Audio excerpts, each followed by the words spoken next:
Good day, lovely people. I wanted to show you what I'm up to for today.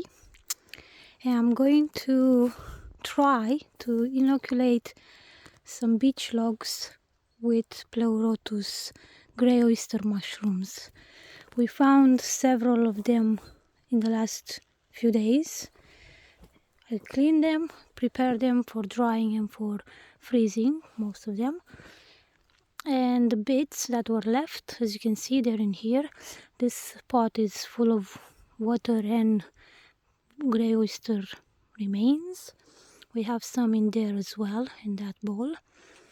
And the plan is to scrape the soil around there a bit, dig the area a bit, maybe lay that down, and then on top of that I will put some beech logs. These are already here, obviously massive stump here, but I'll bring some cut ones from the front and I'll put them here. It's partial shade here underneath the sycamore trees, but the area also receives quite a bit of sun, so it's not fully shaded, it's not in too much sun here, especially behind the large beech trunk, beech stump.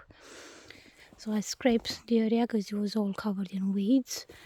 I'm gonna dig it as mentioned, and then I'll show you exactly what I'll be doing next. As mentioned, it's just an experiment. I don't know how it will turn out, but yeah, we'll see. The weather is cloudy in Scotland, southwest Scotland today. It poured last night in the morning as well. We have more rain on the horizon for the next 2 days or so. Hopefully we'll have sun for the weekend market on Saturday. But yeah, I'm gonna get on with doing this before the rain starts again. As I'm doing this, I may repeat myself, so please bear with me. But yeah, I dug a little bit here, yeah. And the thought with this is that the logs will sit in here, and when it will rain, the water will accumulate and will provide moisture to the logs for a while or for longer. So hopefully the mycelium will take as well and inoculate the logs. It's not a sterile environment, obviously, but the most delicious oysters are the ones grown in nature, outside in the elements. At least that has been our experience in the last 2 years since we moved in Scotland, and we've been documenting this process of turning a garden, which was mostly maintained as a lawn, into a food forest, and we've been exploring the area of Scotland and other parts of the world. This is my experience, so I'm sharing some of it with you. Hopefully you'll find it useful. This might be a failure, but it's not a failure if it doesn't fruit, if the logs don't fruit. It's still an experiment from which we'll learn stuff. Hopefully they will fruit, but we'll see. I don't know if I need to dig much deeper. I'll bring the logs, some of the logs, and we'll go from there. Oh yes, and the idea with making the hole or putting the most of the logs there by the other ones is because hopefully they will inoculate this massive trunk, in which we did put some mycelium a while ago, but usually this kind of stuff takes many months, can take years to inoculate the wood, but we don't know if it was successful, so we want to try it. Since we have a lot of material, we will just give it a go. You can see here my husband put in some mycelium. He made the holes, put the mycelium in, and then Claude tried to keep the mycelium in with these wooden pegs. And he did that around this area, on this trunk. This one had shown signs of mycelium in there. Hopefully we'll get some pleurotus from there, but we'll just try to maximize our chances. He also put some in the trunk there, but do bear in mind this beech fell during the storm, and it was also one of the reasons it fell was because it had fungi on it. I mean in it, so the wood was rotting, and then the storm came and it went from there. But yeah, now we can do something useful from that sad event, which, you know, seeing such a massive tree fall is not nice, but at least we can try to do something positive with it.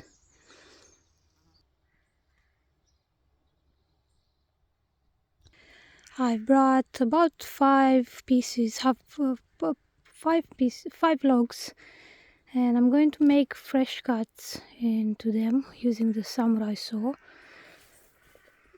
All of these show signs of all kinds of mycelium, as you can see from here.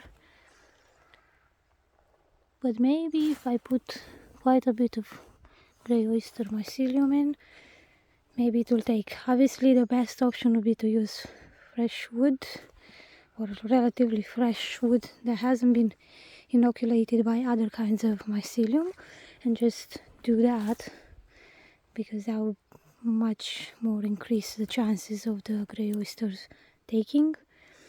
But this is what I have, and this is what I'm working with.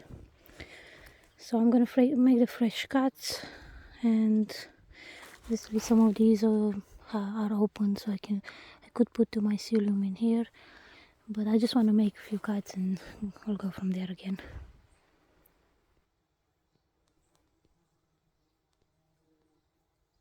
Lots of bugs around. Just a mention, although it's common sense, but just in case, if you're using a saw, wear gloves. This is a very, very sharp saw, very reliable tool, but very dangerous as well, so I'm wearing gloves.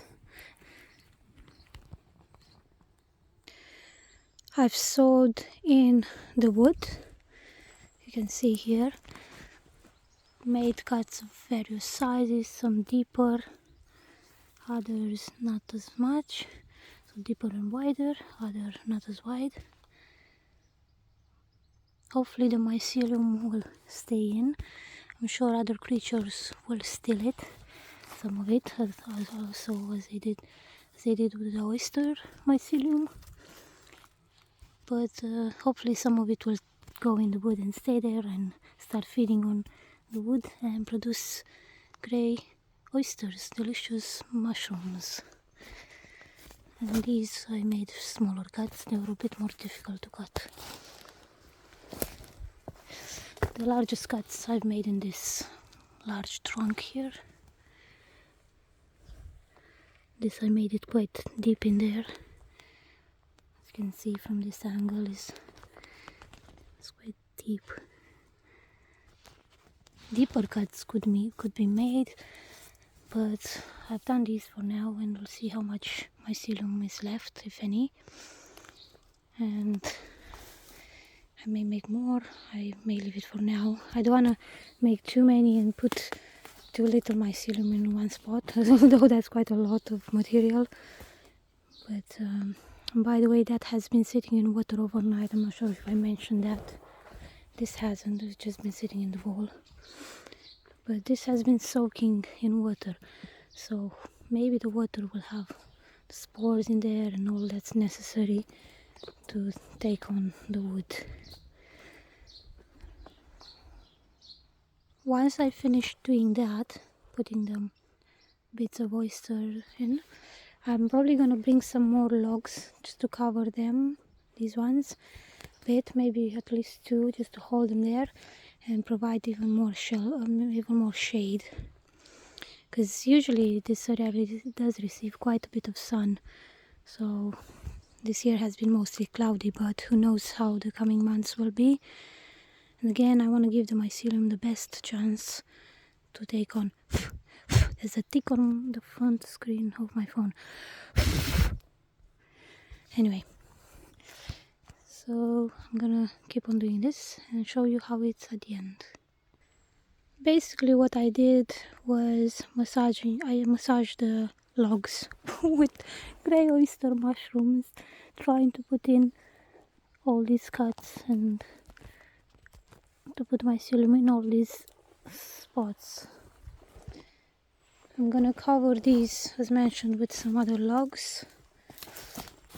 As you can see, I've put some in here, although this is quite rotten.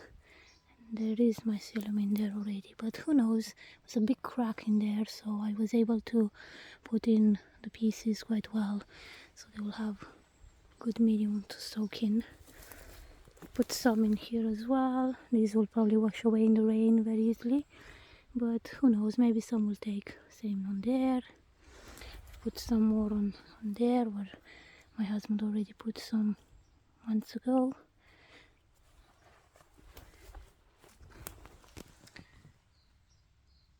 Yeah, you can see I've put some on there, some in between the logs, because I wasn't able to cut into this as easily, so I just put them in between. Hopefully, as the grey oysters decompose and leave their spores and everything, maybe they will take on the wood.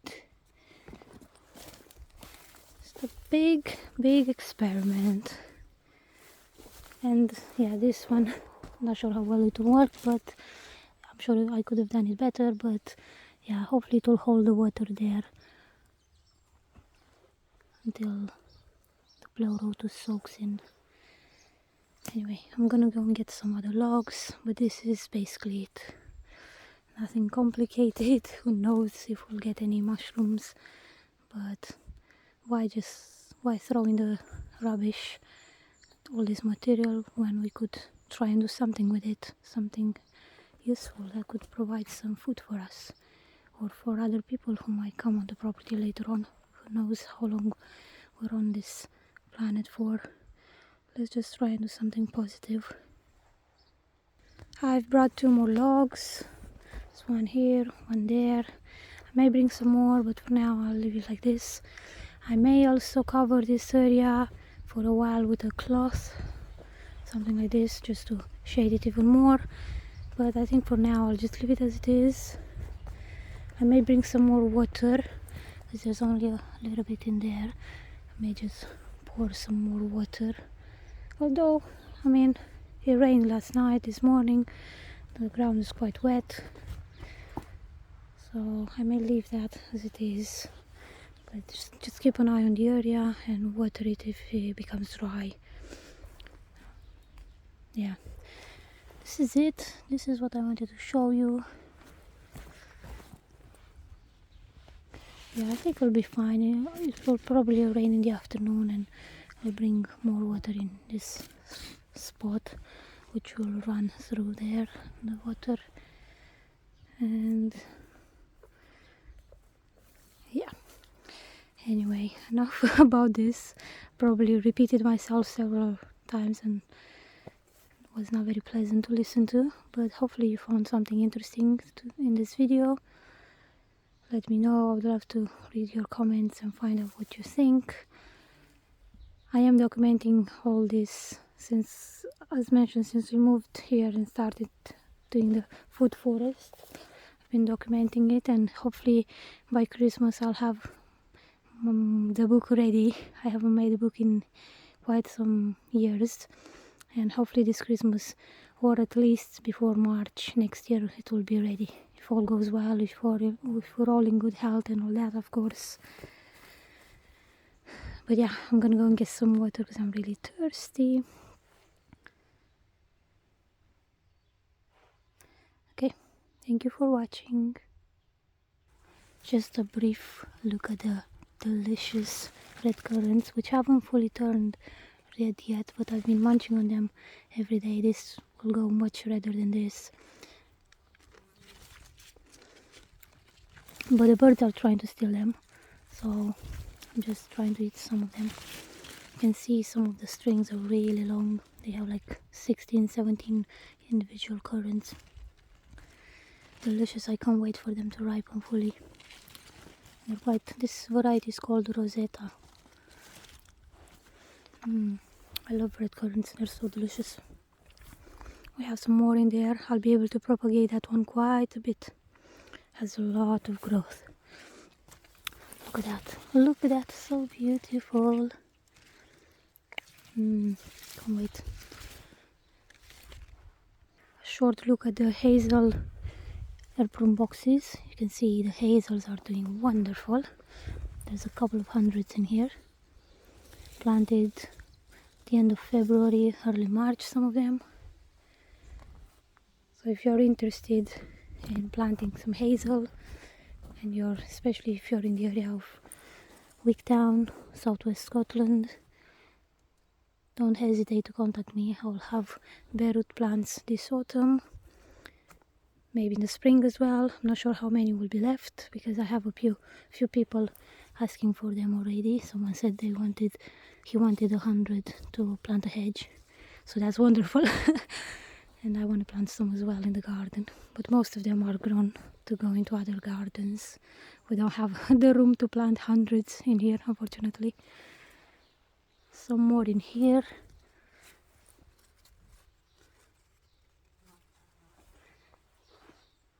And the largest airprune box in here.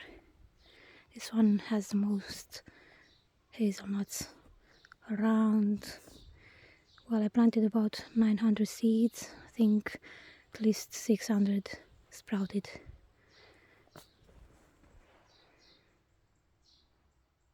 Someone at the market on Saturday, a gentleman, mentioned that the